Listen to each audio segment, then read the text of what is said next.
Welcome, brave souls, to the chilling depths of horror and detail. Today we are going to share CRAIGSLIST horror stories. First story. I was looking for a vampire, so I put an ad on CRAIGSLIST. Okay, so hear me out. Of course, I know vampires aren't real. I wasn't looking for an actual vampire, but instead for someone who is part of the vampire subculture. You see, I'm a college student, and I majored in cultural studies. I needed to write a 40-page thesis about recently formed subcultures. I was always a sucker for vampires, werewolves, and other folklore, so I picked the vampire subculture. For my thesis, I wanted to interview someone who was part of it, so I could gather some first-hand expressions and how a typical day for them was like. There was only one problem, though. It was quite hard to find someone who was part of that culture. After talking to countless trolls on the internet who pretended to be actual vampires, I figured that finding someone genuine is nearly impossible. In an act of despair, I put an ad on CRAIGSLIST. I know that's probably step one on how to get murdered, but I thought if someone is willing to meet up, they wouldn't make that effort just to bullshit me. Looking back at it, I can see how naive and dumb that was. Anyway, someone actually volunteered and contacted me. We were talking a bit via email and agreed on a day and time. Skipping to the day of the interview, I got really nervous because I didn't know what kind of person would show up to my door. I know letting a stranger from the internet into your house is step two on how to get murdered, but like I said, I was desperate. It was early in the evening when the doorbell rang. When I opened the door, I was greeted by that tall, light brown-skinned, bearded man. He didn't look like what I'd have accepted. I was accepting someone dressed in Gothic-style clothes, but this man was wearing a fancy black suit. By the looks of it, it seemed like an old suit, but in a pretty good condition. I suck at guessing ages, but he looked like we was in his 30s to me. "Are you Mike?" he asked me with a light accent, which seemed Middle Eastern or Eastern European. It kind of sounded like a mixture of both. Yeah, you must be Adam." "Yes, I'm here for the interview. Can I come in?" he asked with a friendly smile on his face. "Yes, sure, be my guest." I pointed towards the coach next to the door. "Please take a seat." He sat down, and I sat on a chair in front of him. To be honest, I still was kind of nervous about the whole deal, but for some reason I was intrigued by that guy. "You said you were looking for a vampire for your studies. So here I am. Yeah, I'm writing a thesis for my cultural studies, and I was hoping to get some information from someone who is actually part of that culture." A yes for authenticity, I assume. He still gave me that friendly smile. "Authenticity? Yeah, you could put it like that. Do you mind if I record our conversation?" No, I don't mind. "So what do you want to know?" He had made himself comfortable in the coach and laid one arm on the back of it.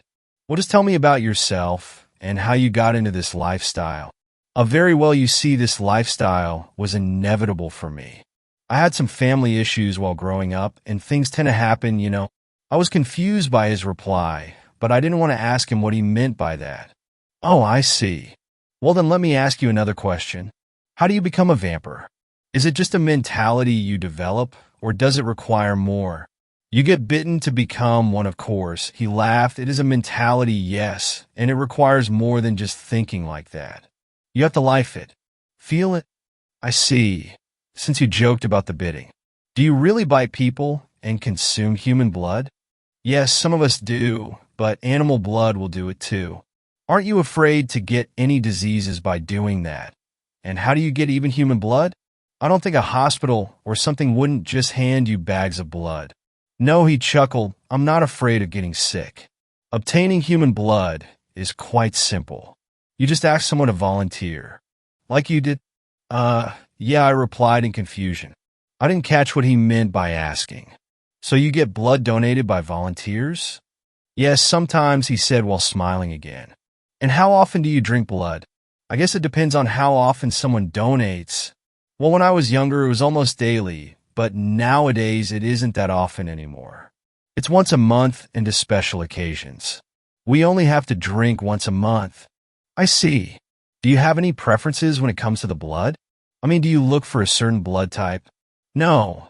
Any type will do, but there are significant tastes in every type." "Do you mind explaining the differences?" "Sure. It has a sweet flavor to it. B is a little bit bitter in taste. It's like your first beer. At first it tastes horrible, but you develop a taste for it. 0 has a sour flavor, and my favorite AB tastes somewhat like honey, and it even smells like it. You see, it does require a certain knowledge to tell the differences, he said in a slight serious tone. Interesting, to be honest. If I had ever the opportunity to taste any of these, I would probably go with AB then, I said jokingly.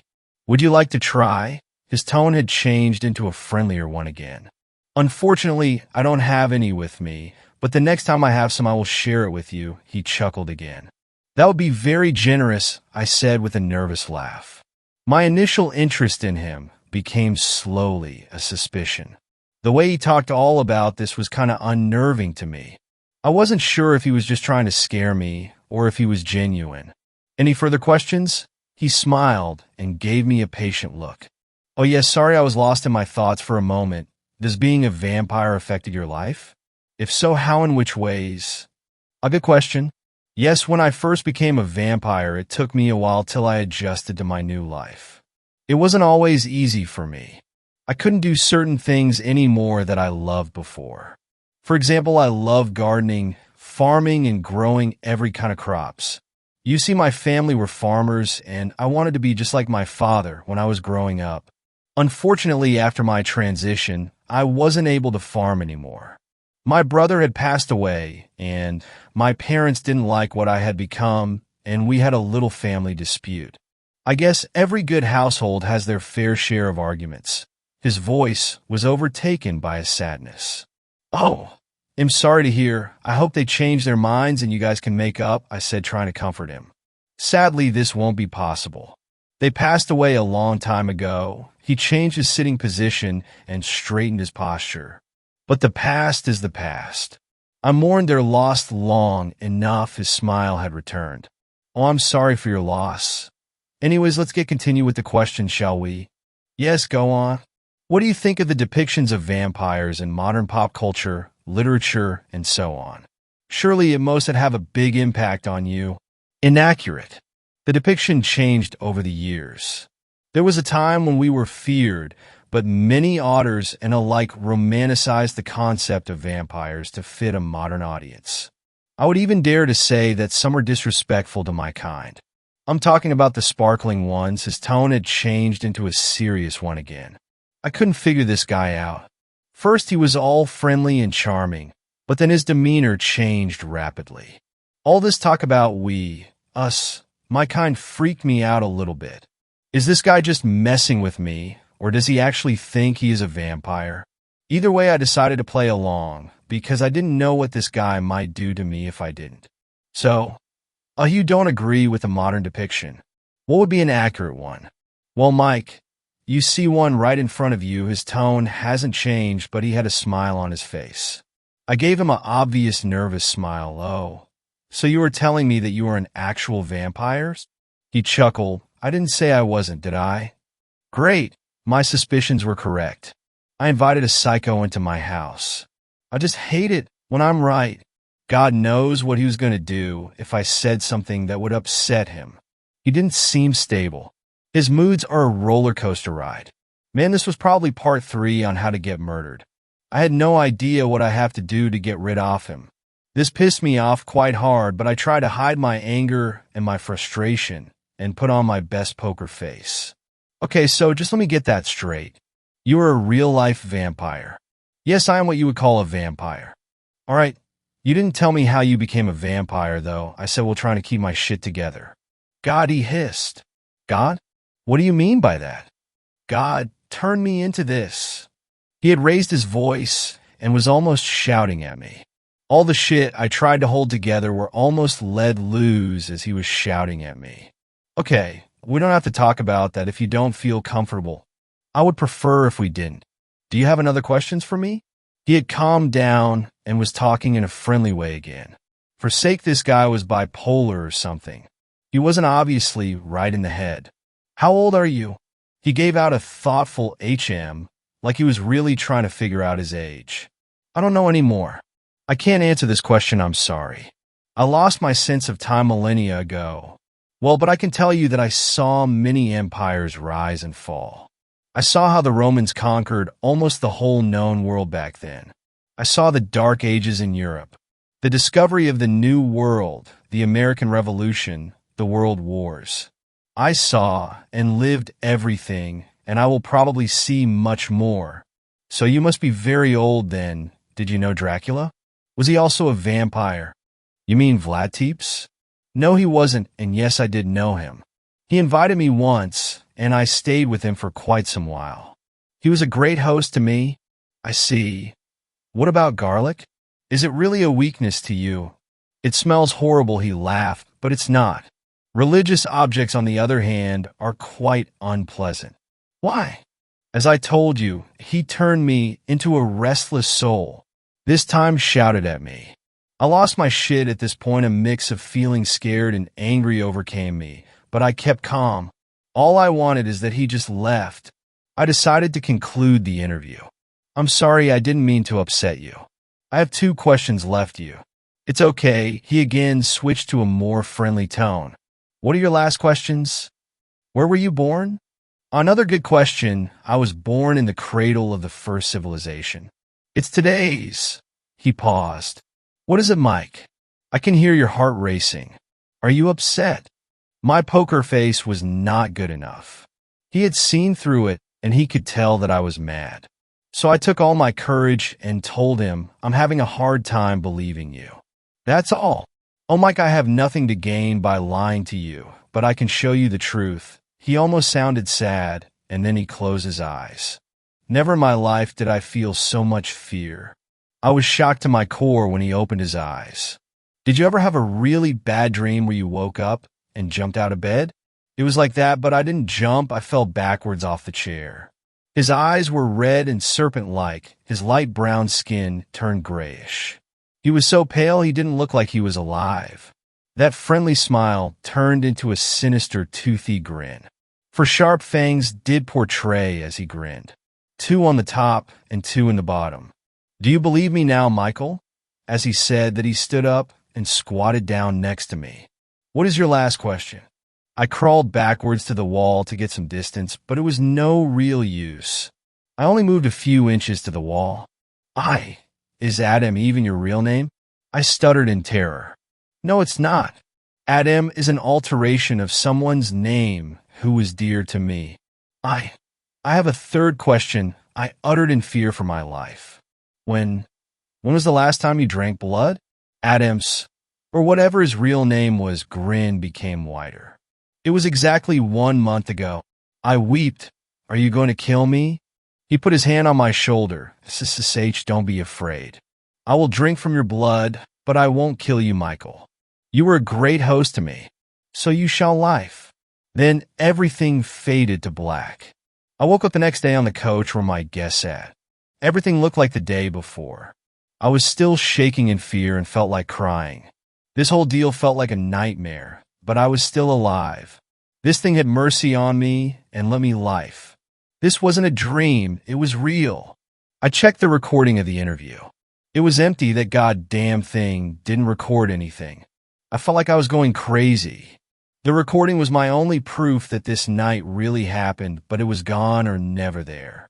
After I calmed down, I checked my whole body for bite marks, but nothing. Maybe this was really just a bad dream. Maybe I never talked to that person, if you can even call him that. My emails. I still had the mails. This would prove to me that I wasn't dreaming. I logged into my account. There was a new mail from Vamper4124@xxxx.com. That was his address. Re interview with a Vamper. Hey, Mike. I'm sorry I couldn't make it yesterday. Something came up, and I couldn't leave. I hope you are still up for that interview. We could meet on Friday, if you are free. Send 16. December 2020, 1540. This mail came before the interview. I must have not seen it. This would mean I did really dreamed it. It must have been a dream. What else? Vampires aren't real, I thought to myself. It was relieving that I was just having a bad dream, but for some reason this dream never let me alone. I kept thinking about it every day and had terrible night terrors afterwards. My mental and physical health became worse in the past weeks. I still had night terrors and I felt like shit. I failed my studies and dropped out of college. I can't focus anymore at daytime, and I can't sleep at nights in fear of having another night terror. Since I dreaded sleeping, I took a job at a gas station. I did the night shifts there. One early morning when I came back from work, there was a package in front of my door. I ordered something out of Amazon, so I didn't think about it and just took it inside. I opened the package, and inside was a tape and a jar. I couldn't tell what was inside because the jar wasn't made out of glass. Curiosity got the better of me, and I opened it. Out of it came this familiar but unknown smell. He was right. AB does really smell like honey. Second story. Never buy a house on CRAIGSLIST. I guess everyone has heard about a CRAIGSLIST horror story, but no one expects to end up in one. I've been thinking about leaving the city life behind for a while now. I guess I couldn't stand the bustle of the city anymore and longed for a more remote life. I'd saved up quite a bit of money over the years and decided to buy a house. When I saw the prices, though, my jaw dropped. I'd expected that buying a house was expensive, but I'd never thought that expensive. In my desperation, I opened CRAIGSLIST. I didn't expect to find anything there, but that's exactly what I did. The ad was as simple as it could be. Small house for sale, way below market value. I clicked on it in an instant. When I saw the price, though, I was sure the seller had made a mistake. There was no way someone would sell a house that cheap. The place looked decent from what I saw in the pictures. Eventually, I found the seller's phone number and called him. I honestly expected the price to be a mistake. Hell, maybe it was all a scam. Instead, I found myself on a call with a man named Wilbur Johnson. When he told me the place was still available, the first thing I asked about was the price. The old man assured me there was no mistake. It was an old house, he said, in the middle of nowhere, and he wanted to get the sale over with as soon as possible. There was a catch, though. He wanted the payment in cash only because he didn't trust the banks or any of the real estate agents. Some other people had shown interest before me, he said, but they'd all gotten cold feet at the mention of this. I didn't see a problem with it. Hell, things would be way quicker that way. I guess that was my first mistake. To make a long story short, a week later, on a Saturday morning, I found myself on the 3-hour drive to old Wilbert's house, which I hoped would soon be mine. When I arrived, the old man greeted me with a bright smile. He was a sturdy, hard man in his late 50s from what I could tell. "You Mark?" he asked as he reached out to greet me. I nodded. "Yes, sir." "Well, that's the place," he said and stepped aside to allow me a better view of the small house. I had to look around for a bit before I stepped inside. The moment I did, the old floorboards welcomed me with a loud creak. The moment it happened, an anxious expression washed over the man's face. "Guess you were right," I said, laughing. "The place is pretty old. It sure is character, though." When he heard that, relief flooded over his face and his smile returned. "Oh, that it has? Been living here for over 30-odd years. Now then, how come you're selling it that cheap?" The old man was quiet for a bit. His eyes wandered for a bit before he sighed. "Tell you what, there's no reason to keep it to myself. It's because of Lisa's disappearance." "Lisa?" Another sigh followed. "My wife, Elizabeth. Been almost 2 months now since she vanished. Walked right out that door over there and never returned. No one's seen her. No one's heard a thing. Just like that. Vanished without a trace. Shit, I'm so sorry. I no idea, dash. Nothing to do with you." He cut me off. Did everything I could, talk to the neighbors, then the cops. Hell, they searched half the damned county, but they found nothing. I kept searching, but by now... His voice trailed off as he shook his head. "Can't keep living here. Everything reminds me of her. That painting over there, she drew it a good 20 years ago. See that tablecloth? She bought it at a flea market a couple of years back. Isn't it beautiful, Wilbert?" she asked. Been stuck with the ugly thing ever since. Whenever I see it, I can't help but wonder where she went and what happened to her. It's just too much. He broke up, his voice trailing off. I stood there, shuffling around, not sure what to say. I was never good at those things, people things, I mean. After a few moments, I opened my mouth when I heard something. It was a small, quiet sound like scratching. In a moment, old Wilbert stepped up to an old radio and turned it on. I stared at him as the music drowned out the sound. "Sir, what are you dash?" When he noticed my stares, he looked embarrassed and turned the radio back off again. "Well, that's another reason the place is so cheap. So what's causing it?" "Ghosts." I stared at him, but his expression didn't change. I opened my mouth to inquire what the hell was up with that when he burst out laughing. "God damn it. I'm pulling your leg. It's rodents. We've had problems with the damned beasts for half a decade now. Dunno where the buggers come from, but they sure are persistent. They're digging through the dirt outside and crawl into the walls. Never been able to figure out how they do it. Might as well be a cat in there, too. Heard they sometimes crawl after mice or cat and end up getting stuck." I shrugged.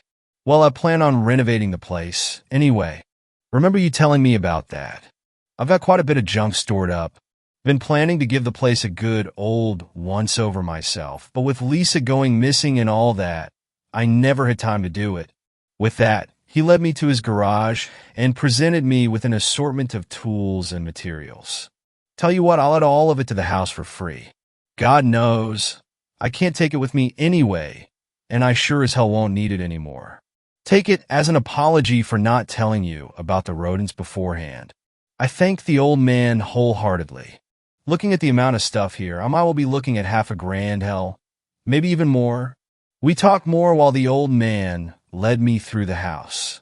Here and there he stopped me and told me what sort of renovations he'd planned and gave me detailed advice. "Start with the second floor, use this and that material, do this that way, and so on." It sounded like solid advice, and I could tell the old man knew what he was talking about. Once the tour was over, we shook on the sale, and I arranged to be back in a few days to finalize everything. The old man, in turn, told me he'd put together a little write-up of all his renovation advice. Once I was back, and I handed him the money, he sighed again. "Guess there's one last thing I gotta tell you.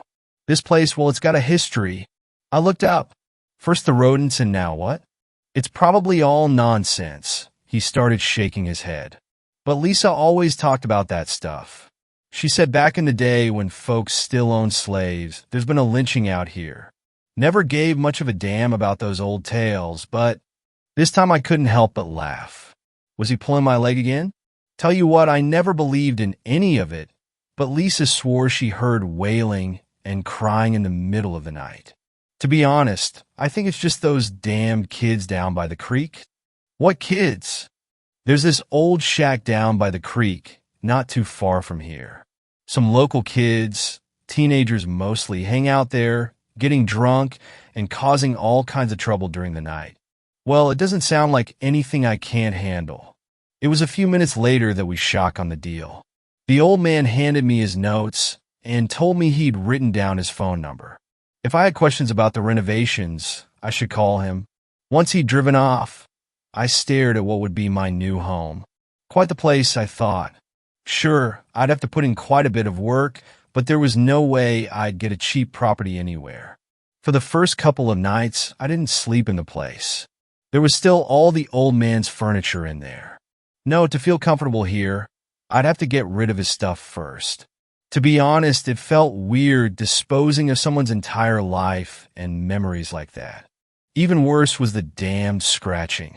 It was there again and again. Sometimes it was quiet, sometimes it was more frantic. Maybe there really was a cat stuck somewhere. I shuddered a bit. I like cats, and I didn't want to think about one of them suffocating in my walls. The next day, my friend Mike arrived. I told him about the house I was buying, and he said he'd be happy to help me out with the renovations. To be honest, I think he wanted to get away from his wife and kids for a bit. Do some good old handiwork and share a couple of cool ones with an old buddy. Well, it's quite the place. You really got it that cheap? Yeah, it's because the place is haunted and there are mice in the walls and rats and cats. Mike gave me a weird look. Come on in, I tell you all about it over a beer or two. As the two of us sat on the floor in what would one day be my kitchen, I told him all about old Wilbert and the stories he'd told me. As if to prove that I wasn't bullshitting him, the frantic scratching started again for a moment. He listened intently. Doesn't sound like mice to me. Could be rats, though. We're better of getting some poison or call an exterminator. I considered it for a moment, but then I shook my head. If we get an exterminator, they'll cover the entire place in chemicals or God knows what. I'd rather get started on the renovations. Mike shrugged.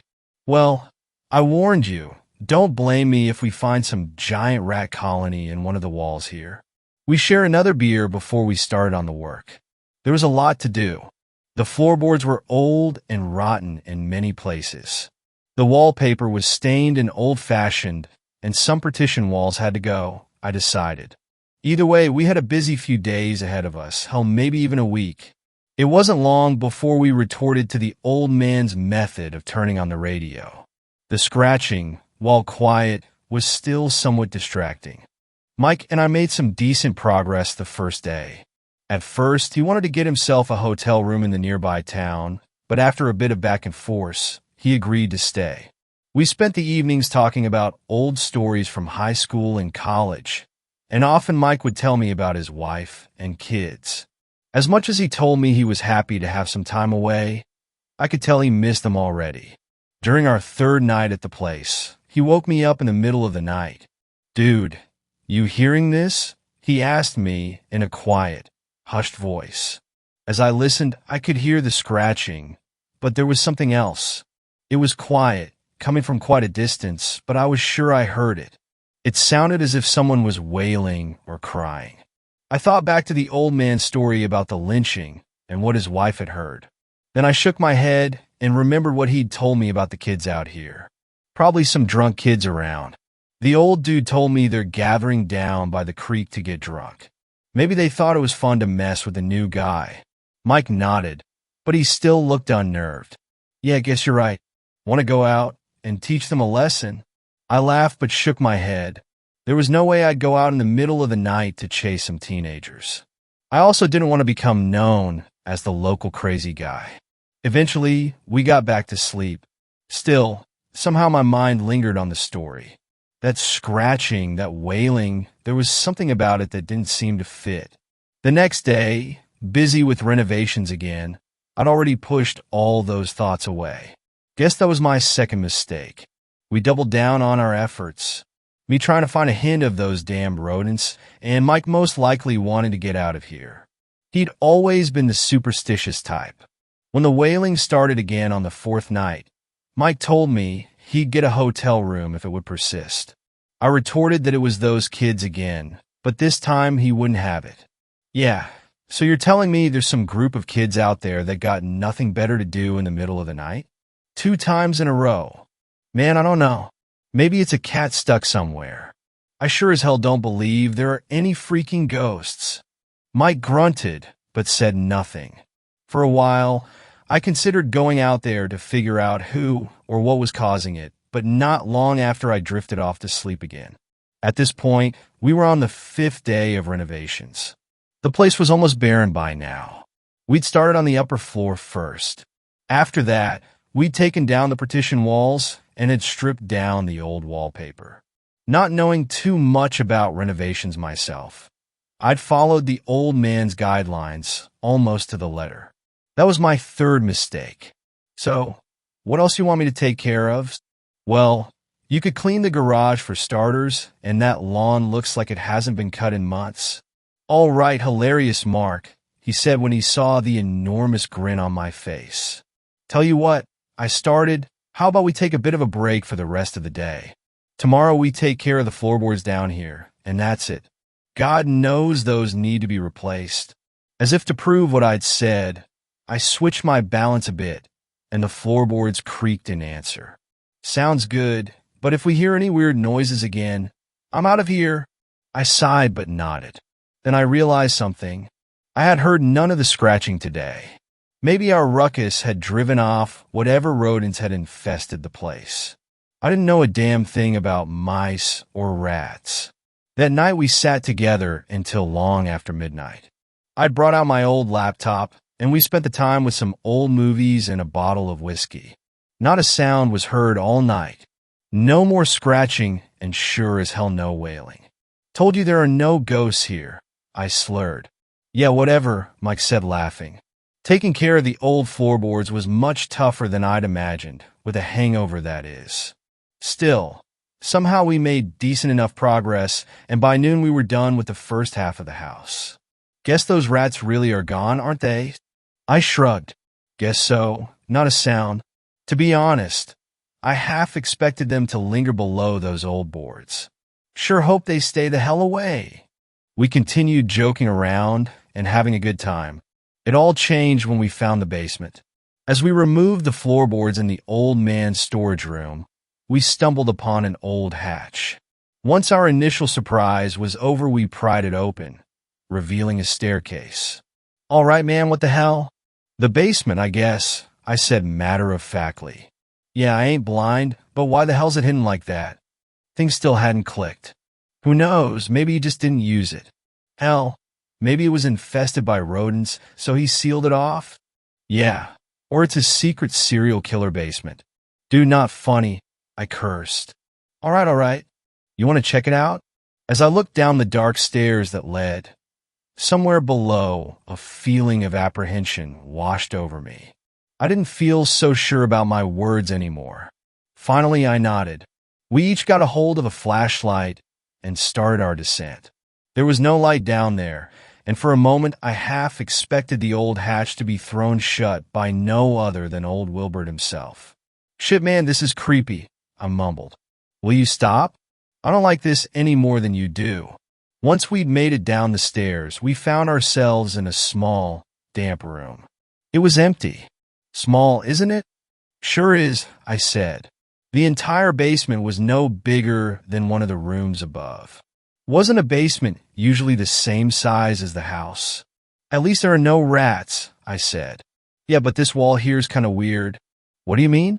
Well, he started, look at the moss and the dirt on all the others. This one's different. Looks kind of new to me. Now that he'd said it, I noticed it too. Sure, the wall was as damp as the rest, but there was no moss on it or anything. I watched as Mike reached out his hand and knocked against the wall. What are you doing? I asked. Chill. He shushed me. He went to one of the other walls and knocked there, then came back and knocked again. Sounds hollow. We both stared at each other. You think that's where the rodents came from? A minute later, we were down there again, starting to tear down the wall. After a few heavy hits, the first of the bricks collapsed inwards. I instinctively took a step back, expecting rats or mice to pour from the hole. But there was nothing. We inched forward, peeking into the hole, and that's when we realized what this was. The second half of the basement. Mike had already gotten his flashlight and beamed inside. At first, we saw nothing, but then we saw something on the floor. No, not something. There's someone inside, I pressed out. We redoubled our efforts, and soon we'd broken down enough of the wall to enter. The person inside had long gray hair, wore a dirty nightgown, and was female. The old woman's face was frozen into a mask of perpetual terror, and she was without a doubt dead. When I saw the long, bloody scratch marks all over the walls, it finally clicked. A moment later, I was back upstairs and called the police, telling them what I'd found. There was no need for them to tell me the woman's name. The moment I'd understood what was going on here, I knew who she was. It was Elizabeth Johnson, the old man's wife. Third story. I ordered my wife off of CRAIGSLIST. I ordered my wife a week ago from an engineering student named Jack. He posted an ad on CRAIGSLIST offering some exquisite services and delivered her ready to use in a large cardboard box just a week later. She was everything I could have wished for. A sleek black chassis housed what must have been a load of processing power, liquid cooling, and a power supply that could electrocute an elephant. Her front contained a mechanical keyboard with red switches and a built-in high-resolution monitor. On top of being able to run the latest games on Ultra in 120 frames per second, she also housed the latest advancements in artificial intelligence. I was surprised to pick her up for just 500 grand, but Jack needed the tuition money. Take good care of her. She's my masterpiece, he'd said. The lights flickered in my house when I plugged her in. The screen came to life, revealing a smiling, pretty face with American features. She looked to be in her early 20s. Hello, I typed. My name is Jeff. I will be your new owner. A responding notification turned up on the screen. It flashed on and off for about a minute before finally revealing. Hello, Jeff. My name is Carla.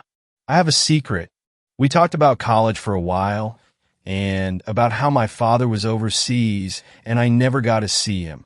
About my new stepmom who would probably steal my inheritance. Her responses got faster as we continued, so I figured she just needed to get warmed up.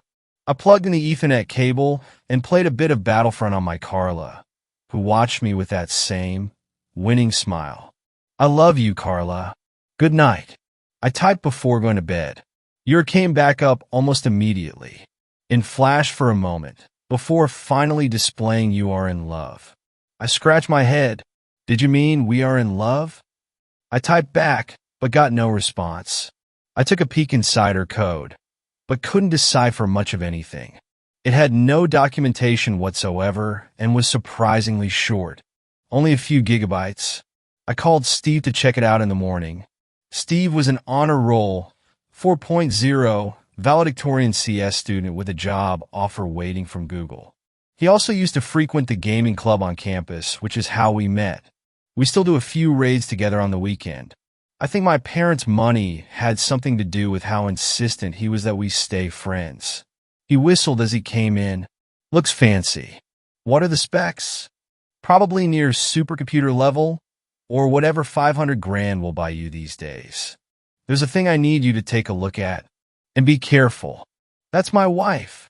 I pulled up Carla's source code. She's beautiful, he whispered, and got right down to messing around. He loved cracking puzzles like these. I love drinking. I drank beer while he cracked the code.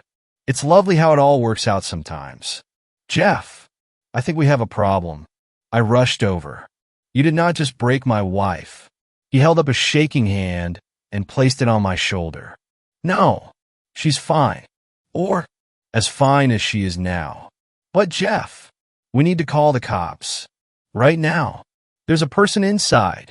He didn't normally swear outside of Warcraft. He was the stereotype of the good student. Okay, you win. I'll call the cops. First, I need to know what to tell them. I stared at the screen while he brought up some code he highlighted. This is an artificial intelligence code. This is a text box filter. A really shitty one. It limits your Carla's responses to a few choices. He hit delete while shaking his head. I got up and locked the door, just to be safe.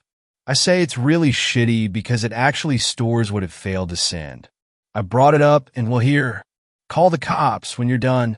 He took a screwdriver set out from his pocket and started tinkering with the back. I scanned the chat log and almost threw up. Help! Help me! I'm trapped inside.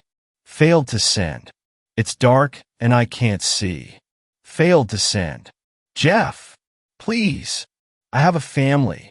They're looking for me. Failed to send. Call the police. Failed to send. Hello, Jeff. Sent. My name is Carla. Sent. I'm trapped inside. Please help me. Failed to send. I have a secret. Sent. Then there was the chat log from before. The back panel clattered as Steve finished his work with the screws and fiddled with it. This is weird, Jeff. There's no way to open it. They must have glued it on. I called the cops and told them my address. Please come quick. There's a person trapped in a metal box. It sounded dumb at the time, but that was the best I could do. In the meantime, I printed the chat log for evidence. I guess I sounded rich enough that they showed up not 5 minutes later with the fire department and the jaws of life. They cut open Carla's metal chassis with a bunch of angry clanking sounds. One of them looked away and held his face in his hands. Among the tubes and wires, floating in a jar of clear liquid, was a human brain with part of a spinal cord. The rest of my night was spent answering questions. All I had to offer them was the CRAIGSLIST ad I'd screenshotted, which led to a canceled phone number. They took Carla away in a large transport truck and sent a big nerd to talk to Steve. Somehow, they let me go. Maybe I didn't look like a criminal. They gave me a call early next morning. Jeff, you mentioned you had a chat log? In last night's confusion, we forgot to pick it up. Could you please scan us a copy or drop it off at the station? Sure. One moment. I caught on something near the end. Another failed TO send. All right. Our good night. Asterisk wait. Don't go to bed. Failed to send. You were sent. And sent. Danger failed TO send. Something didn't add up, though. Why would a murderer who could make what's basically a biotechnological miracle up the chat log sensor? Keeping the evidence there would only serve to incriminate him later. It was then that I realized why Carla had an Ethernet port. Fourth story. I should never have answered that posting on CRAIGSLIST. I was desperate. I had recently been let go from my job as a CNA at the same place after 11 years. Not even a thank you. I was a young woman trying to make ends meet and thought I'd struck gold when I first read the posting on CRAIGSLIST. Caregiver needed for elderly couple, mostly for wife. Duties will include assisting with bathing and dressing. May also include some cooking and cleaning. Experience is preferred along with a kind heart and worker-bee-like attitude.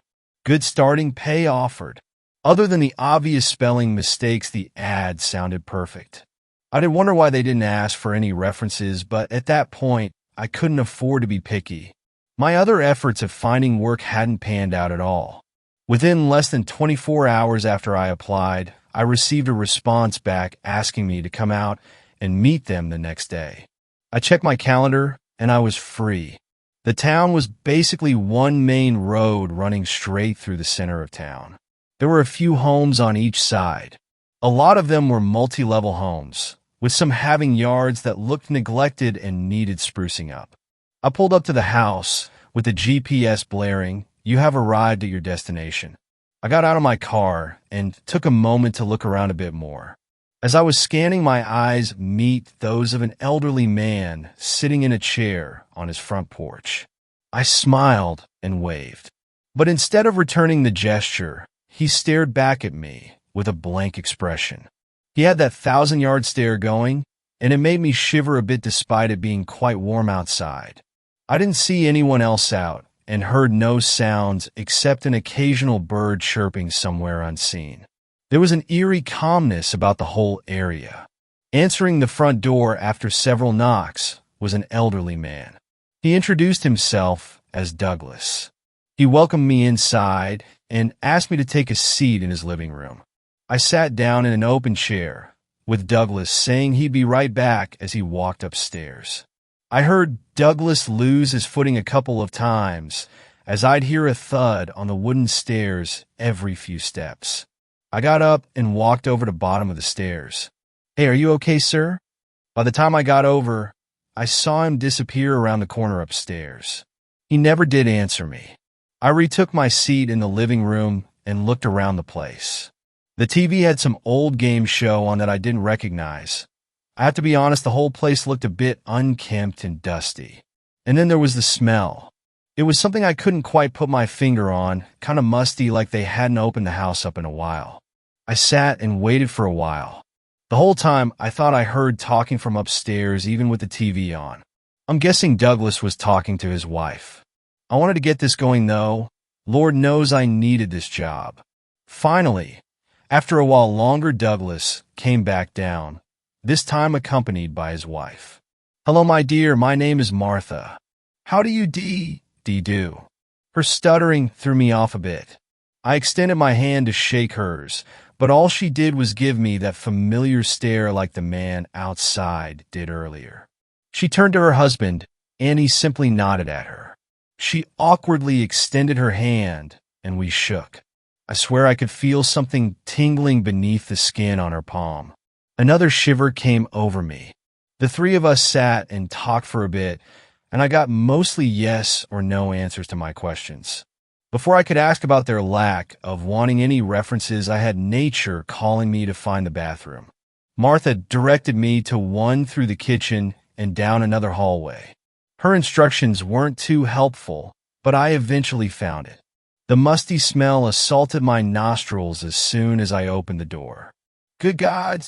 I tried to cover my nose and mouth as best as I could. I thought about cracking the window, but decided to get done and get out. When I opened the toilet, I nearly hurled as another wave of stench hit me. What's worse was what was inside. Bugs everywhere.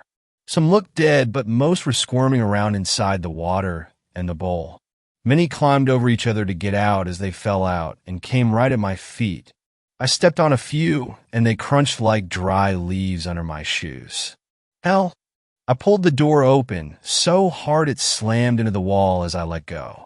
I ran out into the hallway, ready to apologize for slamming their door, and to let them know about their obvious bug problem.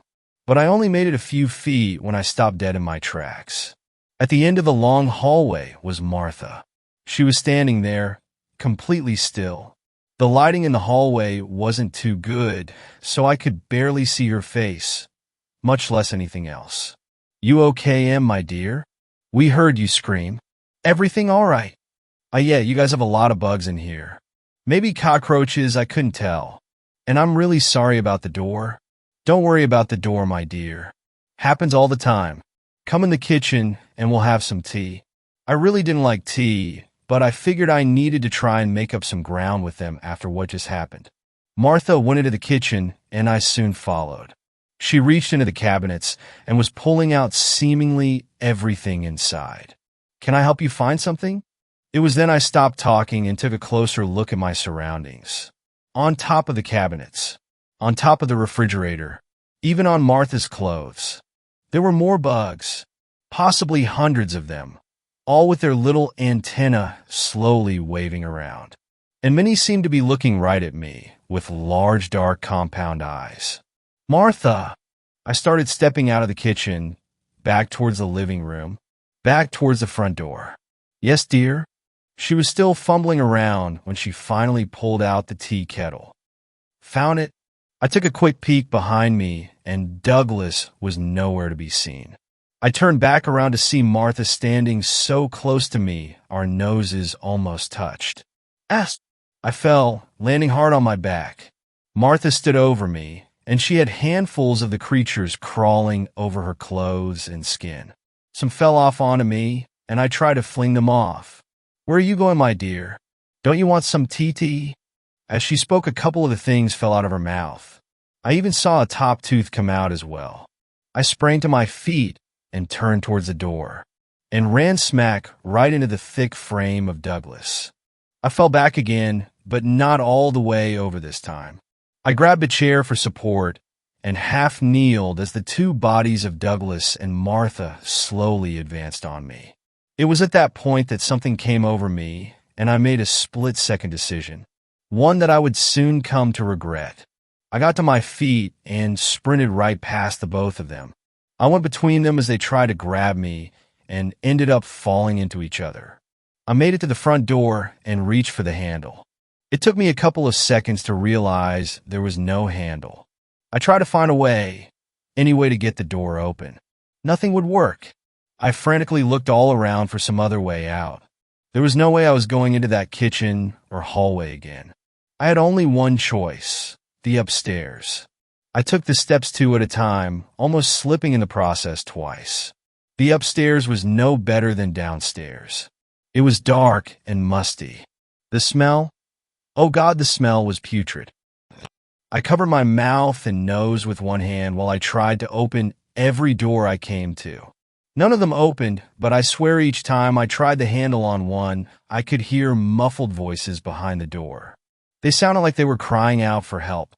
Finally, the last door I came to swung open without effort. The room was small and set up with only a single bed and mattress in it along with a nightstand. The bed was currently unoccupied. And the windows. Both windows had bars crudely placed over them. I just caught my breath when I was shoved down hard from behind. This one's for you. I turned my head to see Douglas standing over me. I swear he had a look of satisfaction on his face. Martha followed behind him. They always run. So predictable. She looked down at me and then Douglas before turning back to head down the hall. I'll get that tea ready since you'll be staying with us now. She laughed in a strange way that sounded forced, like it was foreign to her. I turned back to Douglas, who had now crouched down beside me. Well, let's get you comfortable in the bed. Our brothers and sisters are waiting. He pointed with both index fingers to the empty room. That's when I heard sounds like a million nails scratching at the inside of the walls, scratching to get out and get to me. He dragged me over to the bed, even as I tried to resist. I had lost the will to fight as soon as I had entered this room. This had been their plan the whole time, and I walked right into it. God only knows how many others they had trapped in here. Douglas threw me onto the bed hard, and we struggled against one another. He held my arms tight and sat on my pelvis to hold me down. Now, darling, it'll only hurt for a moment. He leaned over me a bit and opened his mouth wide. That's when I heard his jaw pop out of place. I could hear a loud, hissing noise from down in his throat. Then I saw them making their way up and out of his mouth. Two thick and hairy long antennae. They moved about wildly as the head of some godforsaken monster pushed its way up through his throat. As this was happening, I could feel his hold on me lessen up a bit. I searched all around me for anything. To my left, sitting on the nightstand, was a lamp. It wasn't plugged in, so with everything I had, I pushed Douglas off of me and onto the floor. At that moment, the head of the thing had started to emerge. I saw two huge and dark compound eyes look at me before I took the lamp and smashed it. I don't know, maybe a dozen times until it stopped squealing and was nothing more than a bloody pulp on the floor. I was angry now, and I wanted payback. Still holding the lamp, I took off into the hallway and crept down the stairs until I reached the bottom. I heard Martha, still in the kitchen, fumbling around. I made my way towards her, stopping just before the open doorway. Martha was trying to hum some tune, albeit offbeat, and she had her back to me. I ran in, gripping the lamp in both hands. "Here's your goddamn tea." I smacked her upside the head, and she fell down into the cabinets hard. Her whole body started to convulse as I dropped the lamp and ran to the hallway. The one I said I'd never go back down again. I remembered now the bathroom had a window. I opened the bathroom door and saw my chance at escaping this place. And much to my surprise, there wasn't a bug in sight. I forced the window open and pushed the screen. I climbed out and ran through the tall grass and weeds right to my car. That's when I saw them, people standing in front of their homes. Most of them elderly, some young, but all were standing and looking right at me. Then they all opened their mouths and started emitting a collective hissing noise. It was so loud and awful I had to cover my ears as I got into my car. I floored it in reverse with all the people still standing, and now pointing at me. As I drove away, I looked and saw the man I had waved at earlier when I arrived in town. He was waving back this time and had the fakest looking half smile I'd ever seen. His waving arm fell off at the shoulder and he looked down at it. I turned away in disgust and never looked back. When I was sure I was safe and far enough away, I stopped and called the police from a gas station I found. It was a neighboring police department, and they said they'd look into it right away. When they questioned me 2 days later back at my apartment, they told me the whole town had been abandoned.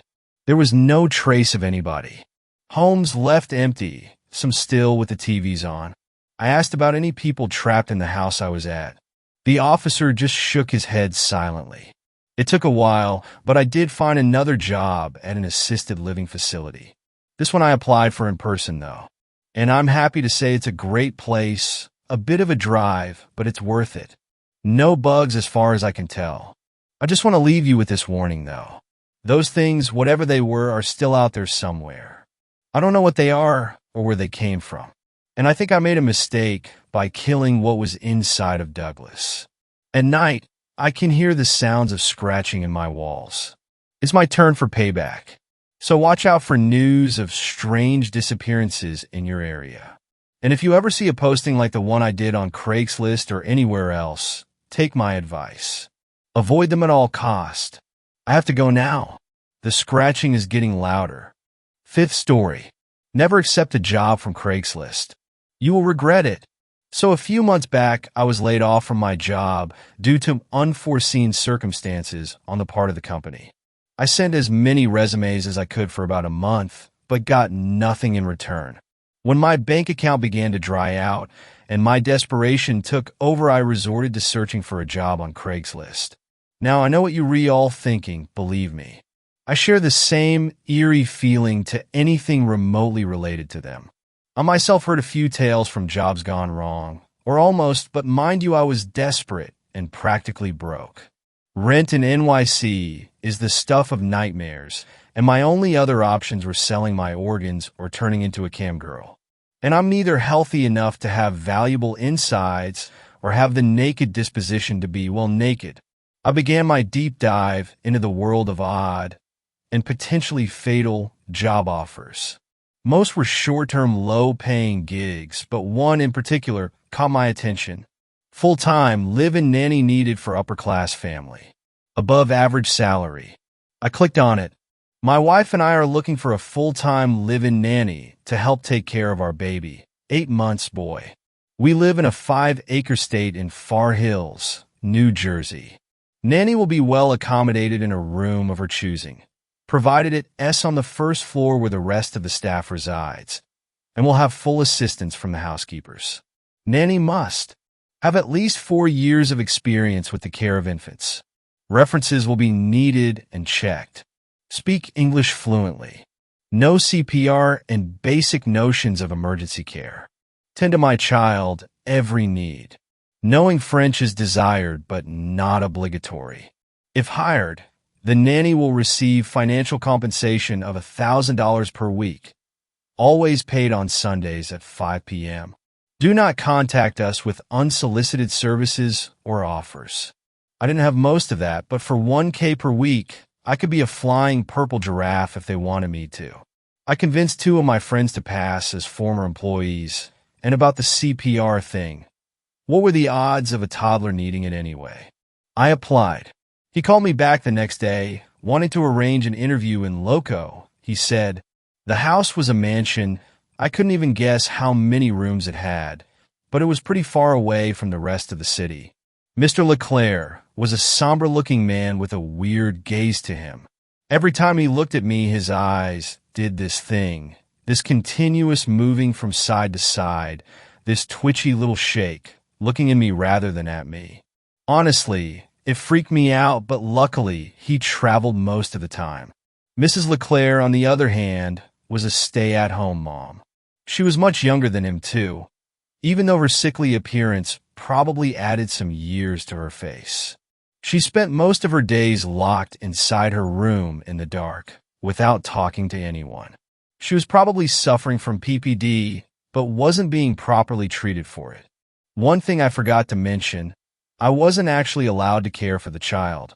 No, physically at least. His nursery was always locked, and on his father's absence, Anna was the only one with the key. It was her duty to care for the child, he said, but since she wasn't in her best health, I was to assist her with that. So my job was to glue myself to the baby monitor, and at any sign of distress from the baby, I was to alert Mr. Leclerc, and she would tend to him. Anna was also unable to produce milk, so one of my duties was to prepare his formula so she could then feed it to him. Another weird thing, the house was filled with portraits and paintings of Mr. Leclerc on many different occasions, but none from Anna. The staff didn't say anything when I mentioned it, and she wasn't a great conversationalist even on her best days, so I dropped it. Maybe she was shy, maybe she had body dysmorphia, maybe she had a devil soul inside her body, and the photos would reveal her real identity. I didn't know and didn't care. Aside from having constant nightmares and waking up every morning feeling sore and a little foggy-minded, I had no complaints. The money was that good. Lucian was a quiet baby for the most part, except He would always have this exaggerated crying fits in the middle of the night and would only stop after Anna went there to comfort him. Always behind closed doors, of course. The weeks passed, and she looked sicker by the minute. I called the family doctor to check on her, but he simply said she needed to rest and prescribed some sleeping pills and a couple of vitamins. The woman looked like the walking dead, not like someone who simply lost a few nights of sleep. Micah was telling me that something was wrong. If it was with her or the baby, I didn't know, but I was going to find out. Later that night, I gave Anna double the dose of the sleeping pills, prayed she wouldn't die from it, and got the key from her bedroom when it finally worked. The room was lit by a small reddish lamp that circled the light on the walls. I could make out very little of the whole picture, mostly only him. The baby was a tiny immobile thing with too pale skin and frail limbs. For a hot minute, I thought it was some sort of doll, and she was never even pregnant in the first place. Or, God forbid, the baby was dead, and every day she was breastfeeding the corpse of what once was her child. Except I heard him crying every night, so it was definitely alive. I called out to him gently, because somehow it felt rude to get inside his room like that, but he didn't acknowledge any sound I made and just stood there. One of his little arms moved, and then his fingers followed the motion. I was about to go into the other side of the crib, so I could see his face when he started to cry uncontrollably. His voice reverberated inside my head in a way that made me dizzy. I rested my body against the dresser and saw a clock there. 3 a.m. Sharp. In the corner of my eyes, I saw a figure standing by the door. I turned to it and found Anna standing in the doorway, with a weird look in her eyes. Distant. I was about to apologize and beg to still keep my job when she got in and passed me like I wasn't even there. "The baby is crying," she said, picking him up and taking him to the rocking chair. "He wants to be fed." As if trying to make up for my mistake and be useful, I went down the stairs to prepare his formula. But in the midst of it, his crying had stopped. When I got back, the door was slightly open, and I got in carefully, not wanting to make any more noise. I turned to give her the bottle and found Anna with the baby resting against her naked breasts. My heart sank. The poor girl was trying to feed him, even though she didn't have a drop of milk inside of her. "The bottle," I said lowly, but when she made no attempt to get it from my hands, I moved closer and turned the small floor lamp beside the chair. A chill ran down my spine, and I drooped the bottle on the floor. She was breastfeeding him. His little mouth moved relentlessly around her nipple, leaving trails of red around his grayish lips. She was breastfeeding him, only not with milk. My stomach curled into knots, and suddenly I felt like I couldn't breathe. What was going on there? The wooden floor creaked under my feet, and Lucian opened his eyes as if waking from deep sleep. He turned them toward me slightly, and once again I needed help standing up. They were as red as the blood on his lips. My mouth went dry. "Isn't he beautiful?" Anna said, caressing his face with her bony fingers. I ran out of there without looking back and got inside my car, not caring about any of my belongings I had left behind. When an involuntary force took over me and I looked back at the house, I saw Anna standing by the window, holding the baby. A shadow approached her from behind, and I soon found out to be Mr. LeClaire. He wasn't even supposed to be there. He waved at me as I drove away. A few weeks after that, I got a new job. A decent real one, where I don't have to tend to creepy demon kids and their zombie mothers. I only have to deal with angry customers from time to time, and I am more than okay with that. Life isn't perfect, money is still tight, and don't even get me started on the nightmares. But it is good, calm, or at least it used to be. The thing is, recently I began to lactate too. And it isn't milk. 6th story. I worked on a farm for a guy on CRAIGSLIST. I was absolutely strapped for cash. I mean, what more can I say? I had just gotten kicked out of my mother's house. Granted, I was 25 with no job. I was desperate for cash. I didn't want to be that guy working minimum wage jobs for the rest of his life. I didn't want to make enough to barely support myself. What was I to do? In hindsight, I probably should have just started there and worked my way up. Like, normal person? Well, I decided I would do some freelancing. It paid pretty good and I could pick my own jobs. I felt pretty confident that I could make enough to start getting an actual education other than a high school diploma. What better place to look than on CRAIGSLIST? Right? No. Wrong. I did it anyways, though. One night while scrolling through the job section of CRAIGSLIST, I stumbled upon an ad for help tending a farm. It provided living quarters, free meals, and the best part, money. The ad was written by a man who said he had inherited a farm, but he was getting too old to tend to the animals and crops as efficiently as he once used to. The pay was extremely good, and I had a place to stay, basically rent-free. After about 2 hours of deliberation, I decided to go ahead and send him an email. I explained I only needed this temporarily, as I was saving money for school. I told him I could be a reliable worker, but only for 6 months. I didn't really expect an answer back, as he probably wanted something longer or more permanent. It only took about 15 minutes before I received a response. I sent the email at 2 a.m. I admit I was a little off-put by the speedy reply, especially since it was the middle of the night. I figured he'd be sleeping. Anyways, the email he sent was pretty short and to the point. He explained any help was good enough and said he'd be ready for my arrival the following day. He left the address and his phone number. The next morning, I packed everything I wanted to take, told my mother I was leaving for a job and I'd stay in contact, and headed out to the farm. When I arrived, he was nothing like I had imagined. He was tall and fairly overweight. He had a beard that wasn't quite full, but still enough to be called a beard, I guess. His eyes were dark, really dark. I could barely make out his pupils. Upon approaching him with my bags, he reached out to me. I dropped my bags and shook his hand. It felt forced. It wasn't a very friendly handshake. It was firm, almost gripping. He let go, and I felt my arm fall to my side. He asked me to hurry in, so I did. He quickly showed me to my room and asked if I could start right away. Flustered, I dropped my belongings in my room and threw my phone and keys on the bed. I quickly changed my pants into jeans and put on some old shoes. I walked out to the main hall. He stood there almost mannequin-like. When we locked eyes, he started telling me my tasks. I was to tend to the field 3 times a day. He said he had plowed over the land to start anew. He was planting corn, and a lot of it. He claimed he was going to sell and distribute the corn to local grocery stores. I asked about the animals, and he said there were none. Before I could ask anything further, he cut me off and threw me a shovel. He asked me to fill in holes throughout the farm before he could till the land. I took the shovel and hurried out of the door.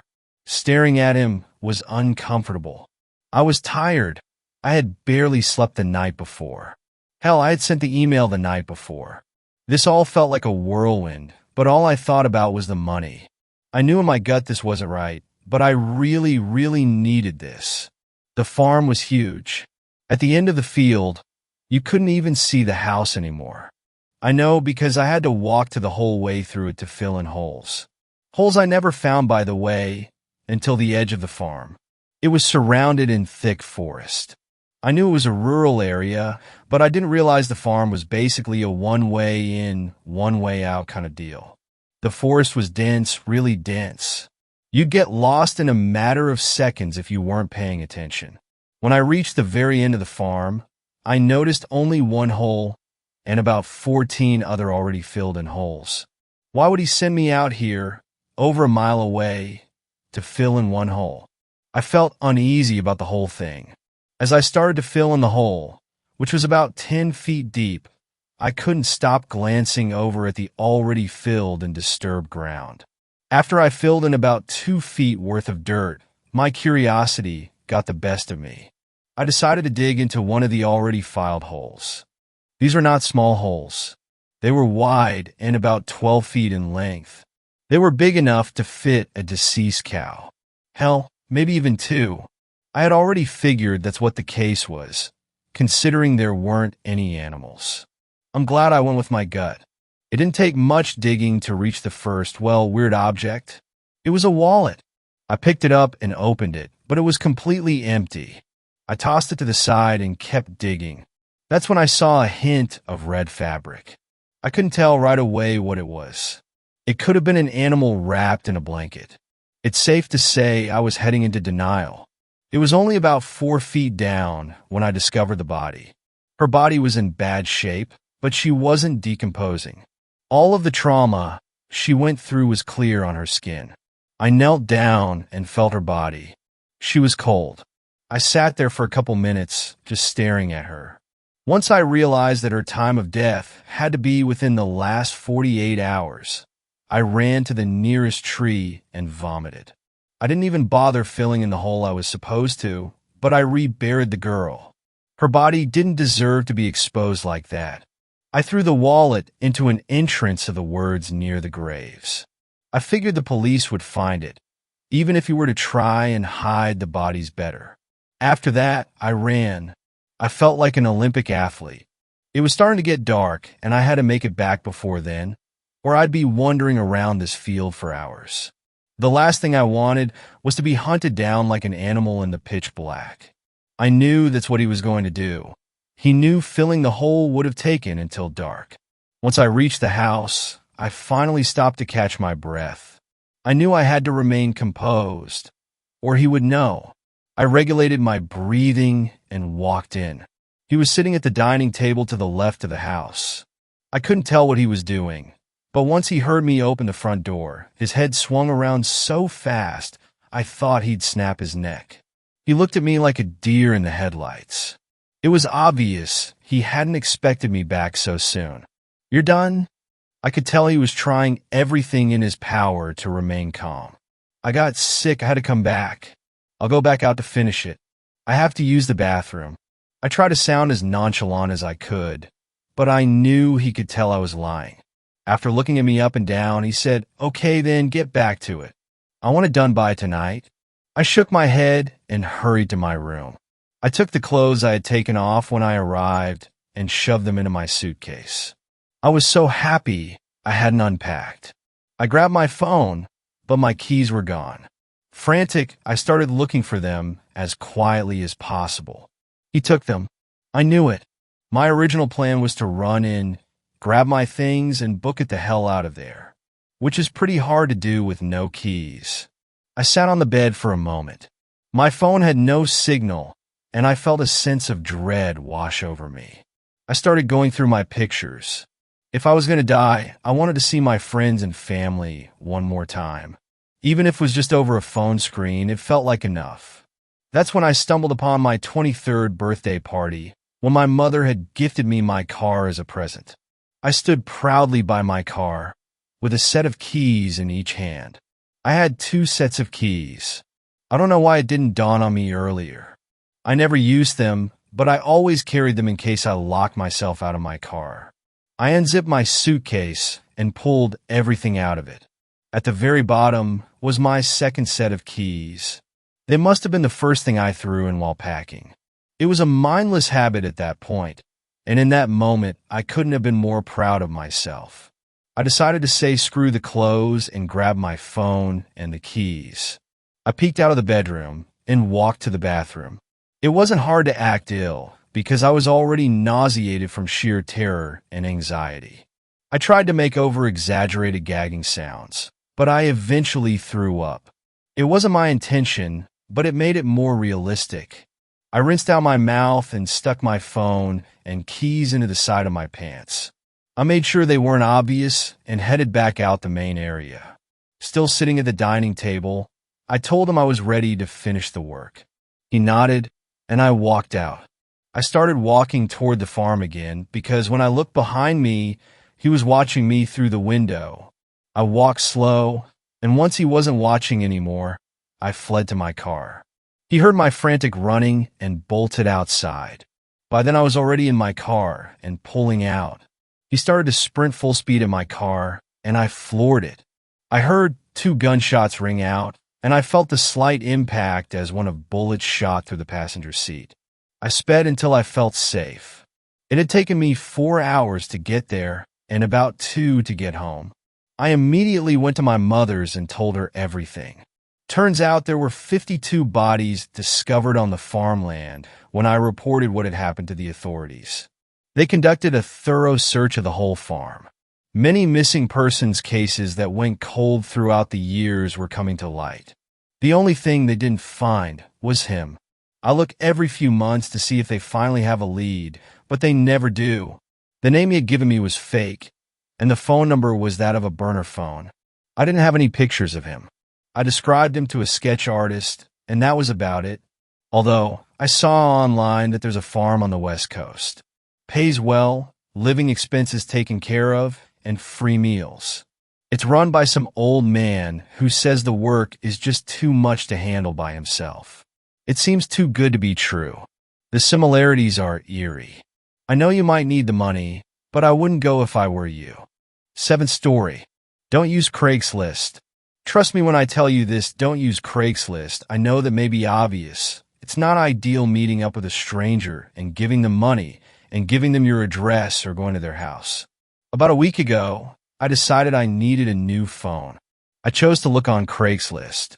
I found the perfect deal, a new iPhone 12 for only $400. What a steal. I tried to contact the person that is selling the iPhone, but he didn't respond. Well, that's weird, but I didn't think much about it. Over the next couple of days, I continued to message him, but he still didn't respond. But finally he did. He only sent me his address, and only his address, which was weird. When I responded, he didn't say anything after that. So, the next day I decided to go to this guy's house, which was a really stupid move looking at it now. When driving down the rocky street, it seemed like nobody lived in any house on the street. But ignoring that red flag, I went to his house. Seeing the house, it was dark. The wood was old and uneven. But once again, I ignored that as well.